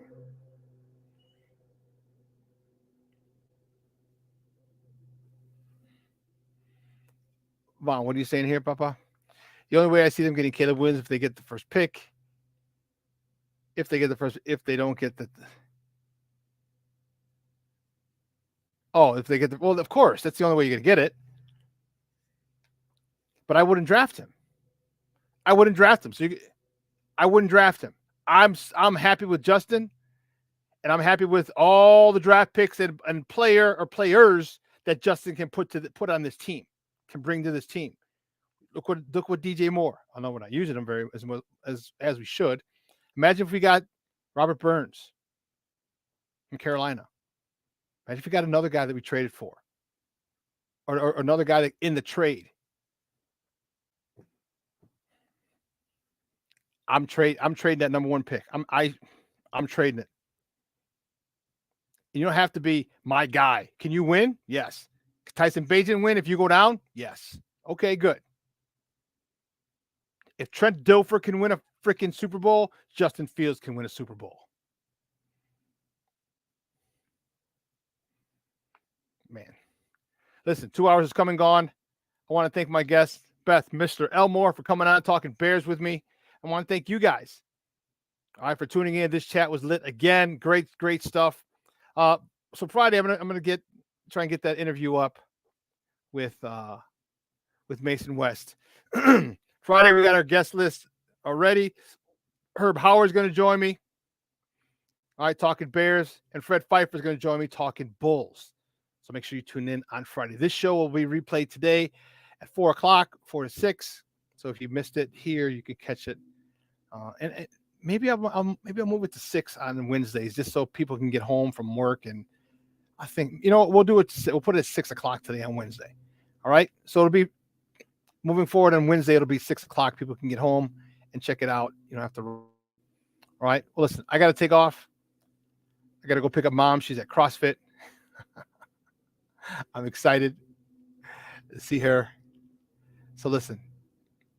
Same bad time, same bad channel on Friday, 9 a.m. to 11 Central Standard Time. So for everybody here, Steve, my producer, Elliot, our executive producer, Clarence, our social media guy, my co-host in absentia, Maya Akai. Guys, I'm your boy, the SuperBack, Shawn Sierra. The weather's going to be in the mid to high 60s today. Enjoy it. If you can get out there, get a walk, spend it with your loved ones. All right. As you well know, tomorrow is not promised to anyone. All right. So this show will be replayed replay today at 6 o'clock. So make sure you check it out if you missed it. All right. I'm your boy, the SuperBack, Shawn Sierra. Guys, have a phenomenal day. I'm out.